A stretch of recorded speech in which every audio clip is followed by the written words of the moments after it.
வணக்கம் DPK tax. Pandian store சீரியலில் one of the lead ரோலில் கதிர் கதாபாத்திரத்தில் நடிக்கிறவரை பற்றின பயோகிராஃபி தான் நம்ம இந்த வீடியோவில் பார்க்க போகிறோம். பாண்டியன் ஸ்டோர்ஸ் கதிருக்குன்னு தனி ஃபேன் பேஸ் சீரியல் ரசிகர்களிடையே இருக்காங்க. கதிர் அவர்களோட உண்மையான பேர் ஆகாஷ். இவர் சென்னையை சேர்ந்தவர் தான். இவர் தன்னோட பள்ளி படிப்பை பத்மசேஷாத்ரி ஸ்கூலில் தான் படிச்சிருக்காரு. ஆகாஷ் அவர்கள் 8th படிக்கும்போது அதே ஸ்கூலில் அனிருத் அவர்கள் 11th படிச்சுட்டு இருந்தார். அப்போவே அனிருத் அவர்களோட பேண்டில் போய் நம்ம சேர்ந்து நம்மளும் பெரிய ஆள் ஆகணுன்ற ஆசையெல்லாம் ஆகாஷ் அவர்களுக்கு இருந்திருக்கு. ஆனால் அவரை சரியாக ரீச் பண்ண முடியாதனால அனிருத் அவர்களோட சேர்ந்து ஒர்க் பண்ண முடியல. ஆகாஷ் அவங்களோட அப்பா ஒரு டாக்டர். அதுவும் விஜய் அவங்களோட அப்பாவுக்கு ஃபேமிலி டாக்டராகவுமே இருந்திருக்காரு ஆகாஷ் அவங்க அப்பா. அந்த சமயத்தில் விஜய் அவர்களையுமே ஆகாஷ் அவர்கள் நேரில் போய் மீட் பண்ணியிருக்காரு. அப்போது தான் சினிமாவில் தான் நம்ம பெரிய ஆள் ஆகணுன்ற ஆசை ஆகாஷ் அவர்களுக்கு வந்திருக்கு. தன்னோட பள்ளி படிப்பை முடித்த ஆகாஷ் அவர்கள் கல்லூரி படிப்பை SRM யூனிவர்சிட்டியில் படிச்சிருக்காரு. கல்லூரி படிக்கும்போதே ஆகாஷ் அவர்கள் சில குறும்படங்களும் அவங்களோட ஃப்ரெண்ட்ஸோடு சேர்ந்து பண்ணியிருக்காரு. இது காதலா, காஃபி டு கல்யாணம், வெண்குளரின்னு பல ஷார்ட் ஃபிலிம்ஸுமே இவர் நடிச்சிருக்காரு. SRM யூனிவர்சிட்டியில் படித்து முடித்ததும் சில மாதங்கள் இவர் ஒரு இடத்துல ஒர்க் பண்ணார். அதுக்கப்புறம் மூவி ரிவ்யூ பண்ணுறதுக்காக யூடியூப்பில் ஒர்க் பண்ணியிருக்காரு ஆகாஷ் அவர்கள். அப்போதான் சில செலிப்ரிட்டிகளோட அறிமுகமும் கிடைச்சிது.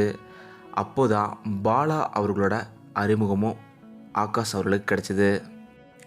இயக்குனர் பாலா அவர்களோட வர்மா திரைப்படத்தில் நடிக்கிற வாய்ப்பு ஆகாஷ் அவர்களுக்கு கிடைச்சிது.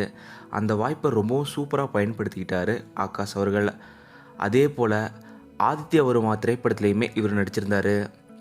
சென்னை 28, எதற்கும் துணிந்தவன், இப்படி பல திரைப்படங்கள்லையுமே ஆகாஷ் அவர்கள் நடிச்சிருக்காரு. கடைசி காதல் கதைன்ற படத்தில் ஹீரோவாகவும் நடிச்சிருக்காரு ஆகாஷ் அவர்கள். சொல்லப்போனால் சீரியல் வரத்துக்கு முன்னாடி சினிமாவில் கிட்டத்தட்ட 10க்கும் மேற்பட்ட திரைப்படங்களில் நடிச்சிருக்காரு. அக்கரன், N4, RK நகர், 4ஆம் சுவர், த புக், இப்படி பல திரைப்படங்களையும் வெள்ளராஜா, ஸ்ட்ரெயிட் அவுட், ஃப்ளேட்மேட், ஜேர்னி, இப்படி பல வெப் சீரிஸ்லையுமே நடிச்சிருக்காரு ஆகாஷ் அவர்கள்.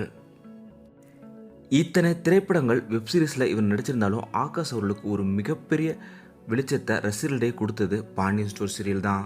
பாண்டியன் ஸ்டோர் சீரியலில் கதிர் கதாபாத்திரத்தில் ரொம்பவும் சூப்பராக நடிச்சிருந்தார் ஆகாஷ் அவர்கள். இதே சமயத்தில் தான் அனாமிகான்ற சீரியல் சன் டிவியில் நந்தா ரோல்லையும் இப்போ நடிச்சிட்டு வராரு. ஆகாஷ் அவர்களை பொறுத்த வரைக்கும் டூர் போகிறது, கிரிக்கெட் விளையாடுறது தான் ரொம்ப பிடிக்கும். அதே போல் ரொம்பவும் சின்சியரான ஒரு ஆர்டிஸ்ட்டும் கூட. இவர் ஒரே டைமில் அனாமிகா சீரியல்லையும் பாண்டியன் ஸ்டோர் சீரியலில் கதிர் கதாபாத்திரத்துலையும் அதே சமயத்தில் யோலோன்ற ஒரு மூவியில் ரொம்பவும் லீட் ரோல்லையுமே நடிச்சிட்டு வராரு.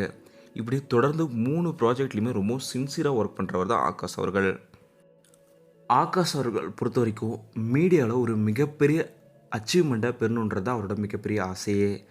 கண்டிப்பாக சினிமாவிலையும் சீரியல்லையும் சரி, ரெண்டுலேயுமே ஆகாஷ் அவர்கள் தன்னோட மிகப்பெரிய அச்சீவ்மெண்ட்டை கூடிய விரைவில் கொடுப்பாரு. மேலும் அவரை பல வெற்றிகளை பெறவும் டிபிகே டாக்ஸ் சார்பாக வாழ்த்துக்களை தெரிவிச்சுக்கிறோம்.